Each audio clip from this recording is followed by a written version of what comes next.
E nesta manhã eu quero que você abra sua Bíblia no Evangelho de João, capítulo 5, os versículos de 1 a 15.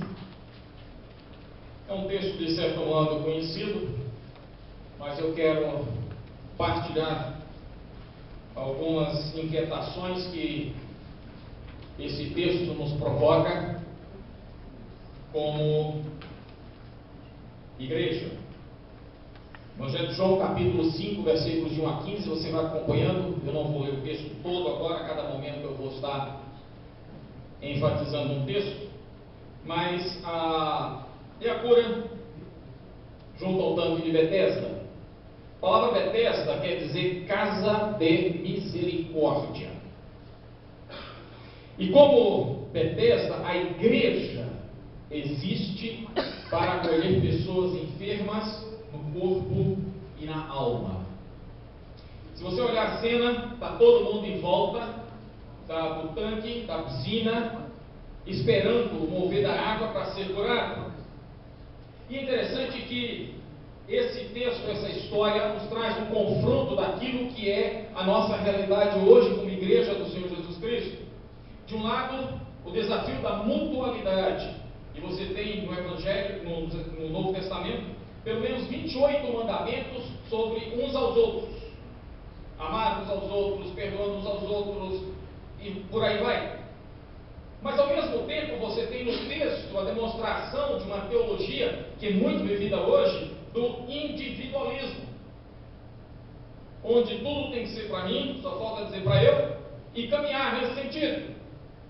Porque está mais preocupado e voltado para a sua realidade.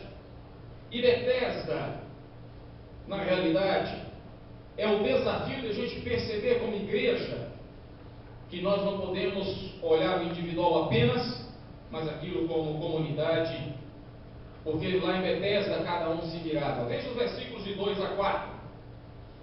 João 5, versículos 2 a 4.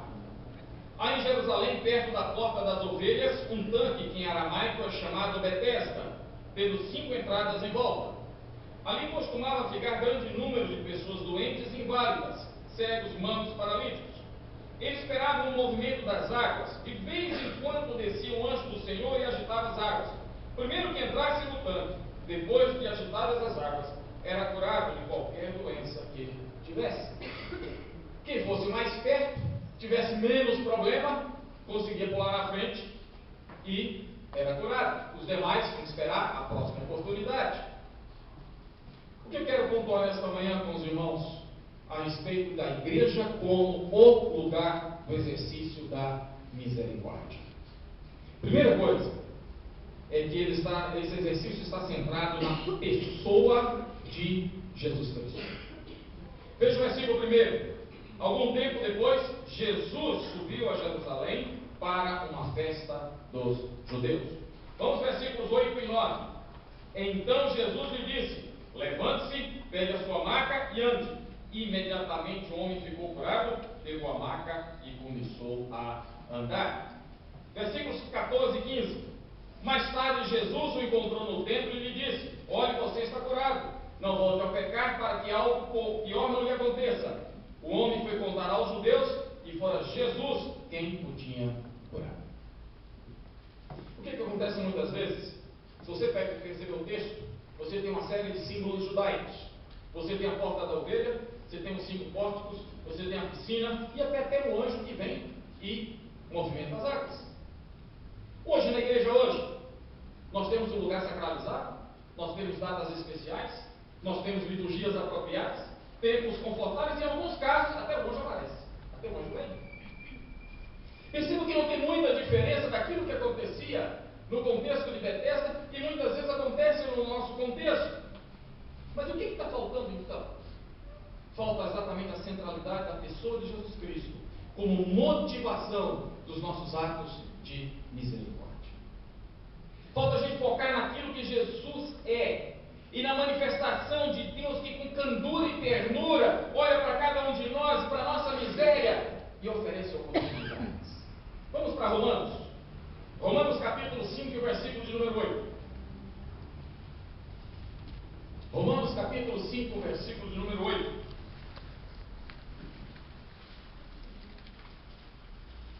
Mas Deus demonstra seu amor por nós. Cristo morreu em nosso favor quando ainda éramos pecadores. Foi nessa miséria que Ele nos alcançou com graça e misericórdia. E Ele espera então que eu e você sejamos exatamente agora a manifestação dessa misericórdia a partir da comunidade que nós estamos inseridos. Vamos para Mateus capítulo 5 e o versículo de número 7. Mateus capítulo 5, versículo de número 7.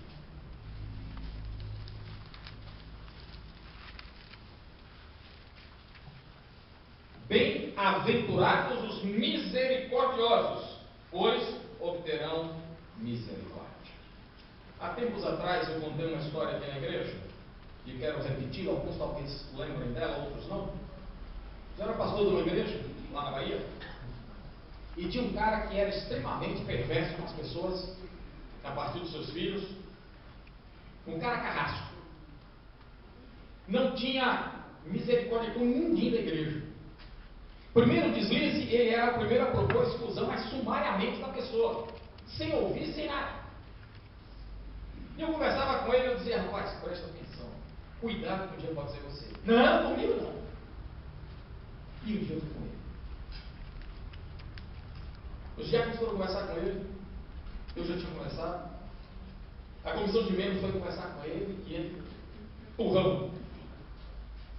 No dia da assembleia da igreja, imagina se um santuário cabe 650 pessoas sentadas, fora em pé, completamente lotado. E na hora que a comissão de membros foi apresentar o parecer, não estava nem propondo a exclusão dele, estava tentando ajeitar a situação. Uma pessoa levantou e disse: olha, proponho a exclusão do irmão fulano tal.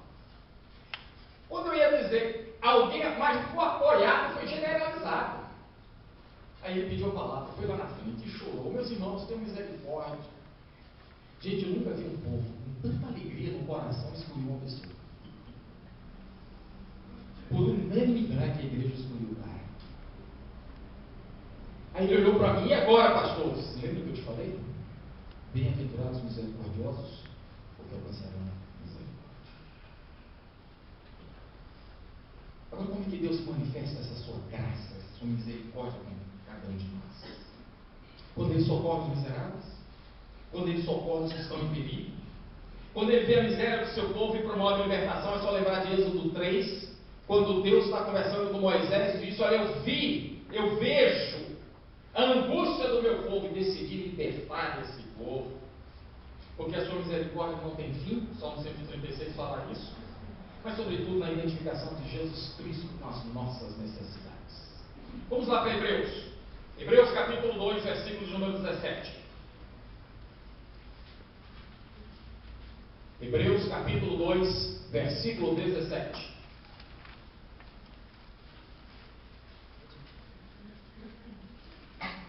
Por essa razão, era necessário que ele se tornasse semelhante a seus irmãos em todos os aspectos, para se tornar sumo sacerdote misericordioso e fiel com relação a Deus, e fazer propiciação pelos pecados do povo. Vamos para Mateus, capítulo 9, versículo 36. Mateus, capítulo 9, versículo 36.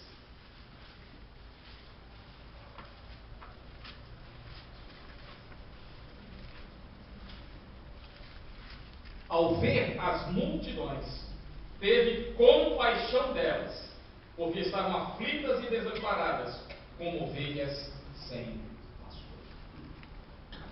Jesus se identificou conosco, porque Ele ama o pecador. Lembre-se que Jesus foi acusado de comer com publicanos e fariseus. E Jesus diz: olha, quem está bom não precisa de médico, mas quem está doente é quem precisa. Jesus é o centro de todas as coisas. Mas há uma segunda questão inquietante nesse texto de Betesda, que é esse exercício da misericórdia baseado em uma pergunta. Vamos lá para o versículo, volta aí para João capítulo 5, versículos 5 e 6. João 5, versículos 5 e 6. Um dos que estavam ali era paralítico, fazia 38 anos. Quando o viu deitado e soube que ele vivia naquele estado durante tanto tempo, Jesus lhe perguntou: você quer ser curado? Pode parecer a pergunta mais estranha que alguém pode fazer para um paralítico que está na beira do negócio, doido para a água ser movimentada, ele pular dentro e ser curado. Mas será que realmente ele queria ser curado? Porque ele queria ganhar uma grana legal, com esmolas. Um jornalista, a certa ocasião, ele se disfarçou de mendigo e sentou nas escadarias da Sé, lá em São Paulo. Porque ele queria fazer uma matéria sobre o comportamento religioso das pessoas diante da miséria humana. E o final da reportagem ele diz o seguinte: rapaz, eu acho que eu vou ser mendigo.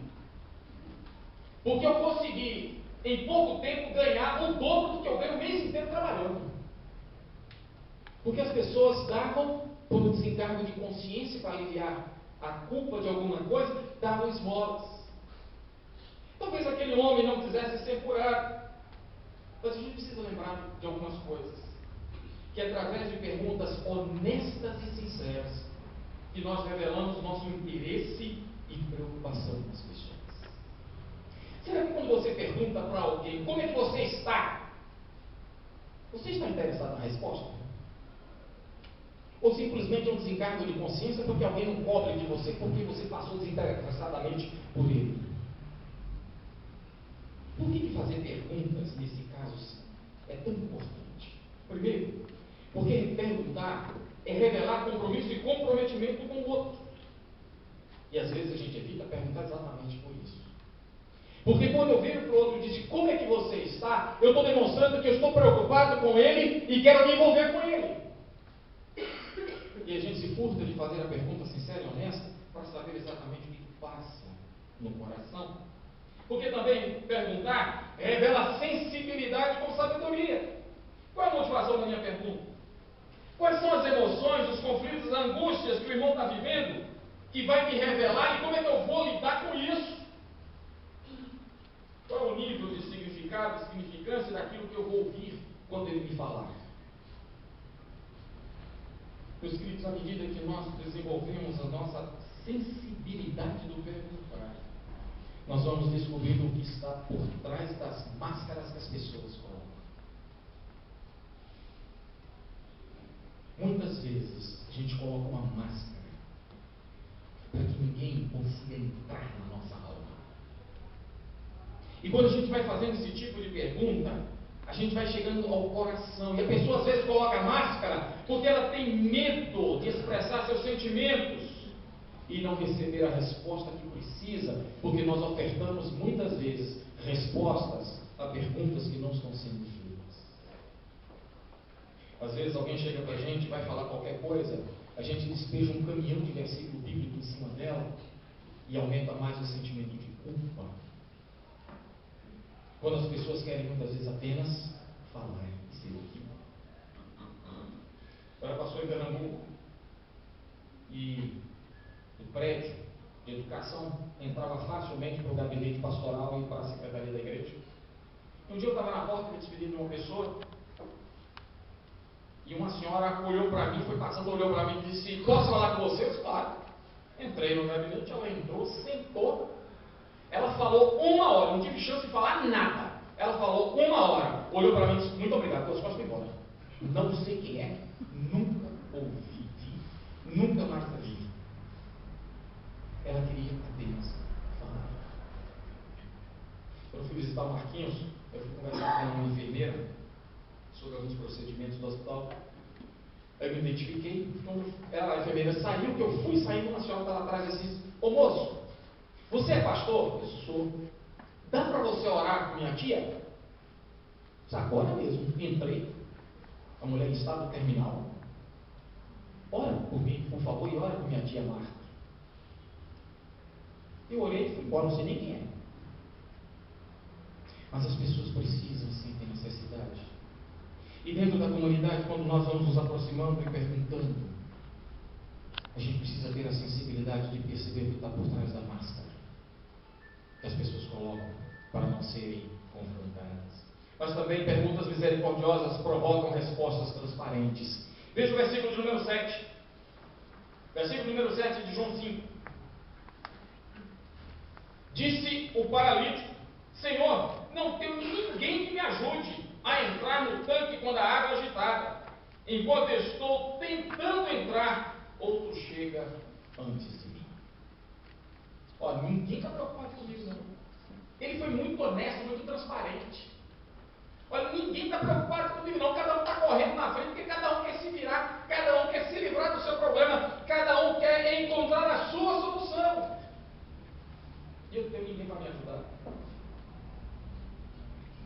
Para que a cura e a misericórdia de Deus alcancem nossa vida, nós precisamos estar dispostos a romper com as velhas amarras da vida e confessar nossos vícios, hábitos, pecados e costumes inadequados. Quer ver um exemplo? Aquela pessoa que desenvolve e mantém um complexo de vitimização é sempre eterna vítima. Tudo é comigo, só acontece comigo. Poxa, ninguém olha para mim. Você pode falar 200 vezes,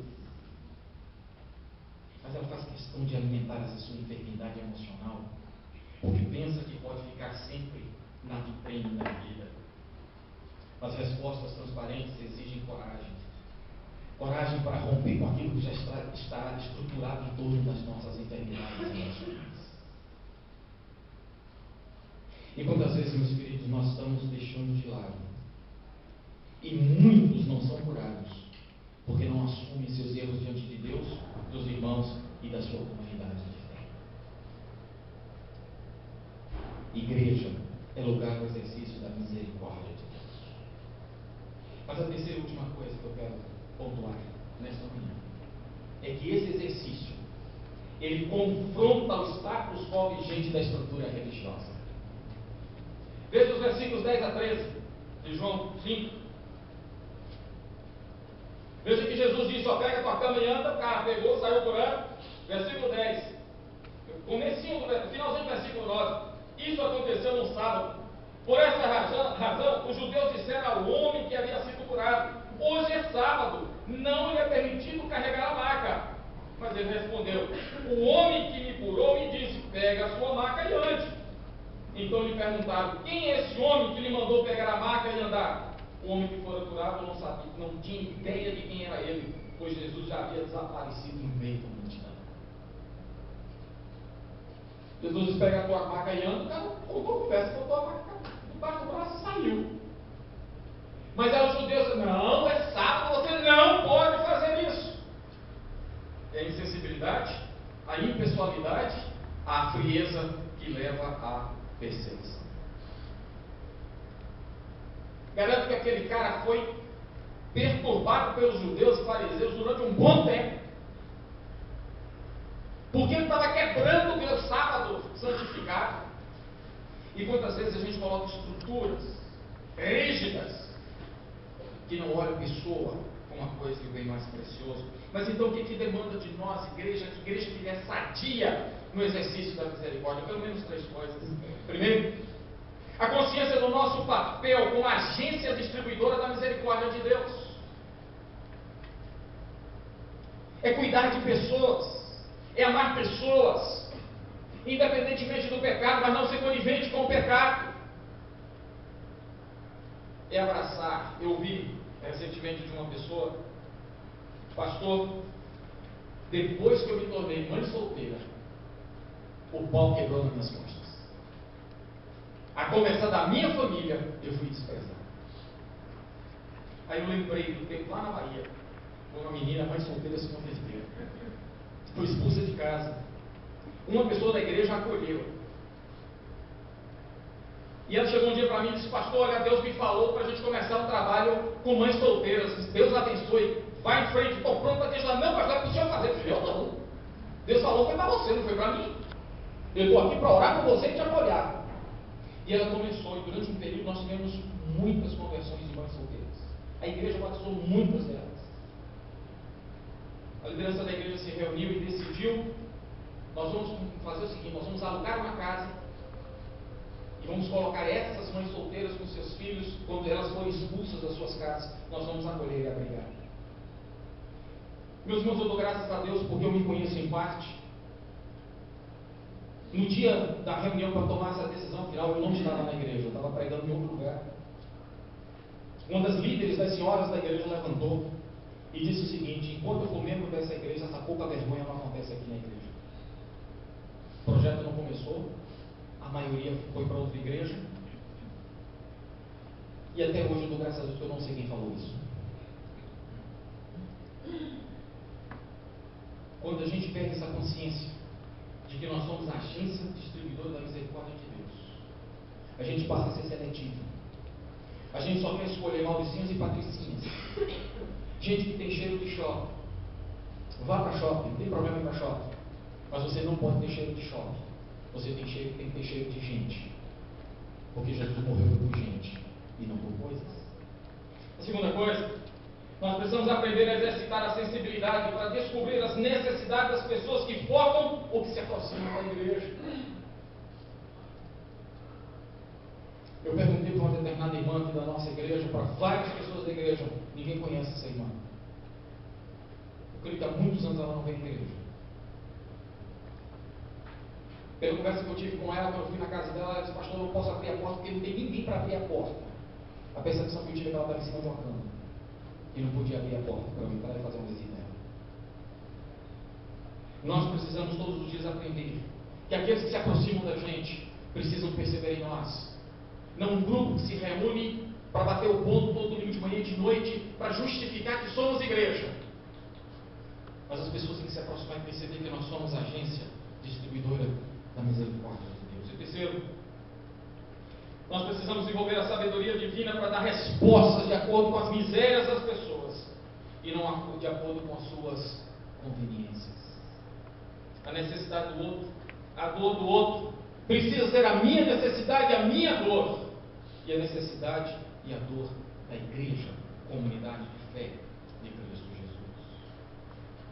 Quero concluir, vamos lá para 1 João capítulo 3. 1 João capítulo 3, versículos 16 a 18. 1 João capítulo 3, versículos 16 a 18.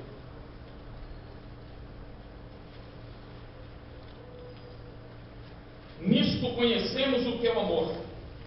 Jesus Cristo deu a sua vida por nós. Devemos dar a nossa vida por nossos irmãos. Se alguém tiver recursos materiais e vendo seu irmão em necessidade, não se compadecer dele, como pode permanecer nele o amor de Deus? Filhinhos, não amemos de palavra nem de boca, mas em ação e em verdade. A igreja, meus queridos, a igreja não pode ser um depósito de enfermos à espera da morte, mas sim o lugar que o exercício da misericórdia traz cura para o corpo e para a alma das pessoas. Que como igreja do Senhor Jesus Cristo, realmente sejamos luz, que brilha no meio do viver, mas agência que traz cura para o corpo e para a alma. Que Deus nos abençoe.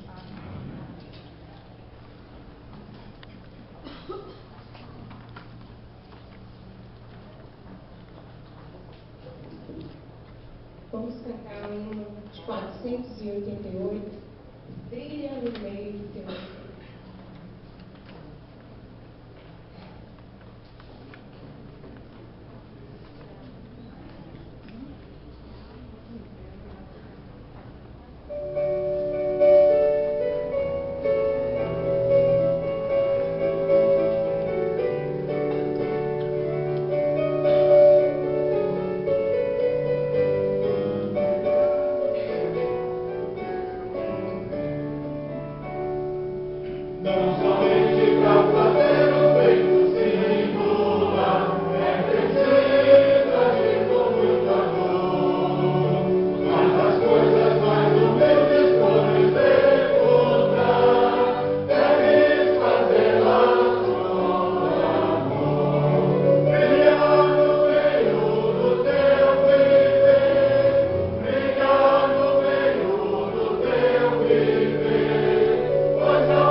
abençoe a Sua palavra nos nossos corações nesta manhã.